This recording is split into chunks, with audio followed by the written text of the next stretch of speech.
The Beach Boys were a huge part of the soundtrack of the 60s, and even people born decades after they reached their height of popularity are bound to know their music. Good Vibrations, California Girls, Surfin' Safari, great Beach Boys songs aren't exactly rare. Despite their huge successes and enduring legacy, however, their story isn't exactly a happy one. Murray Wilson was the father of Beach Boys Brian, Dennis, and Carl, as well as their first manager. And put simply, he was a pretty horrible guy. In I Am Brian Wilson, a memoir, Brian spoke about the abuse they suffered at the hands of their father. He wrote, "My dad was violent. He was cruel." How cruel? Well, the Beach Boys songwriter and composer became deaf in one ear thanks to a blow from a lead pipe delivered to his head as a 3-year-old. As children, Brian says they were all on the receiving end of abuse. He himself was once handed a beating with a 2x4, for example, but it was only Dennis who ever fought back. The psychological abuse was there too. When they were children, Murray would pull out his glass eye and make the boys stare into the empty, gaping hole of his socket. Did you live in fear of your father? Yeah. How did you get away from that? When the Beach Boys came along.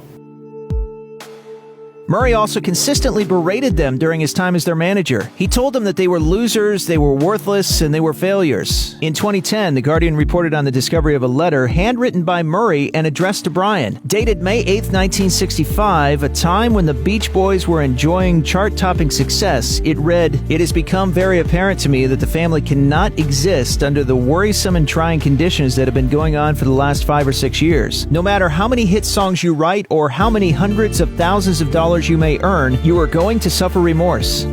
Over the course of his life, Brian Wilson became more and more reclusive, even as he continued to write songs for the band. According to The Independent, his preferred place to write was at his LA home, sitting at a grand piano he had put in a homemade sandbox so he could feel his feet in the sand. There, he composed and arranged the music for 9 consecutive gold albums. In fact, he did pretty much everything except write the lyrics. But Wilson was also frequently partaking in amphetamines, LSD, and morphine, and topped it all off with alcohol too. Brian became obsessed with the idea he was being bugged and would only meet with people from what he perceived as the safety of his pool. When a rash of forest fires coincided with him writing the song Fire, he started to believe his music was influencing real-world events. He started to hear voices too, and while some of them loved him, others promised to kill him. Wilson retreated even further into himself and was only 25 years old when he largely dropped out of the public eye. Since then, Wilson has been diagnosed with a schizoaffective disorder, but it was still a long time before he got the help he needed. The entire saga of Charles Manson, his family, and the murders perpetrated by them is a strange one indeed, and it's made even more bizarre by an incident in which his story had a bizarre crossover episode with the Beach Boys. It was the summer of '68 when drummer Dennis Wilson hooked up with the Manson clan and spent a few months completely lost in drug-fueled debauchery. It all started after Dennis picked up a few hitchhiking Manson devotees and continued because of Charles Manson's own musical aspirations. And on our way back to the studio at Brian's house where we were recording, I said, "Well, Dennis, you really have an interesting character on your hands now." Once Manson started showing Dennis how to play guitar, the hooks were in. They even lived together on Dennis' dime until things suddenly went sour. Dennis offered Manson the opportunity to hit the recording studio, but when the producers tried to make some changes to his music, Manson pulled out a knife. "They came to the ranch, lady. I didn't go to them, they came to me. You're stealing my music every day. You're writing my songs, you're playing my game." The entire episode left a lasting impact, however, as did the legendary events that took place soon after. Even though Dennis vowed to never speak of his time with Charles Manson, Mike Love mentioned the episode in his memoir, Good Vibrations. He wrote, "The guilt was devastating. Dennis was shaken to the core. He carried that guilt with him for the last 14 years of his life." Pet Sounds was an iconic album, and that cover is pretty iconic too. It was shot at the San Diego Zoo, and the San Diego Tribune reports that the cover was rumored to be a direct message to their rivals, the animals. Whatever their motivation was for shooting the cover at the zoo, however, the whole thing didn't go too well. Whoa! We couldn't believe it. Great title, you know? So in about a couple of days later, we hauled ass down to San Diego Zoo. Ultimately, the Beach Boys were banned from ever setting foot in the zoo again, and there's a long list of bizarre shenanigans that went on during their visit. Names aren't named, but someone thought it was a brilliant idea to bounce a carrot off a tiger's head. Someone else tried to manhandle an antelope, and somehow they got hold of a few puppies and baby chicks, leaving them in strategic places around the zoo. Meanwhile, the band claimed that they were the ones really suffering, with the goats that made it onto the final album cover said to be particularly awful, but those puppies probably felt differently. It was Christmas Day, 1983, when, according to Rolling Stone, Dennis Wilson was turned away from the detox unit at a California hospital, with one doctor allegedly claiming he was just too much trouble to deal with. Dennis was dead 3 days later. Dennis drowned in the waters off Marina del Rey, where he'd been hanging out with friends, drinking and diving off a boat called Emerald. He had a blood alcohol content of 0.26 when he made his final dive and didn't come up again. He was 39 years old. The years leading up to that day were rough.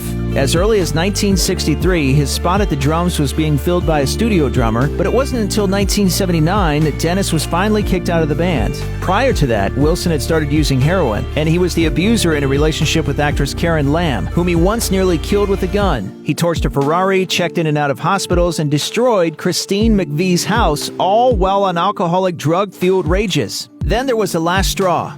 Dennis hooked up with his second cousin, the 16-year-old daughter of Mike Love. That went over about as well as you might expect, and restraining orders were issued between the two bandmates. After that, there were more drugs, more alcohol, and when Dennis died, the band announced they wouldn't be disbanding and only took a short break to mourn.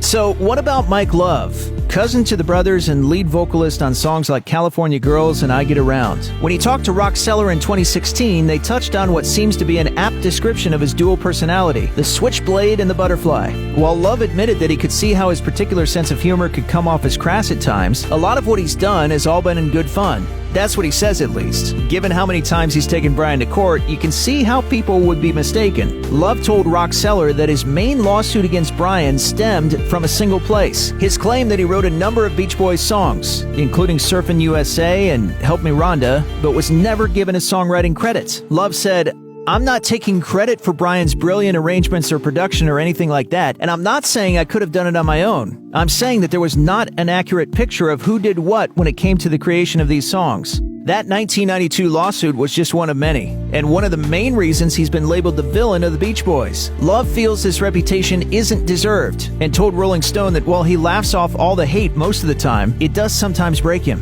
In 1988, Kokomo shot to the top of the charts, 24 years and 4 months after the Beach Boys' first chart topper, I Get Around. There's not much those two songs have in common, and there's a pretty good reason for that. Kokomo was written for Tom Cruise's movie Cocktail, and it wasn't written by the musical genius behind most of the Beach Boys songs either. According to Entertainment Weekly, you can blame a number of different writers and musicians, including Mike Love, for Kokomo, the song that's probably stuck in your head right now. At the time, Brian was under the constant supervision of the psychotherapist Eugene Landy, and Landy forbade Brian's initial involvement with the song, although he did show up in the video.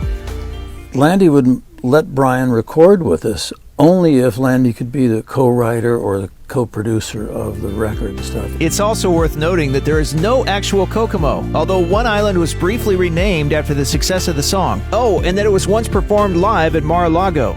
Yes, that Mar-a-Lago.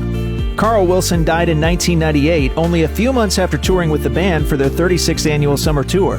The official cause of death was complications from lung cancer, although he had also previously been diagnosed with brain cancer. Wilson was only 51 years old. Obituaries, historians, and those who knew him remembered him as the group's heart, and the one who grounded the rest through all the chaos. Beach Boys publicist Sandy Friedman said, "Carl was like a rock for the group. He was the steady one. He was the tiller." Mike Love agreed and told Roxeller in his interview that of all the hard times they've been through as a band and a family, the hardest was the final tour with Carl. He said after his last concert with us in Atlantic City the year before he passed away, seeing Carl Wilson take a look at all of us and saying goodbye for the last time to everybody, which is basically what it was, that was really hard to think about again.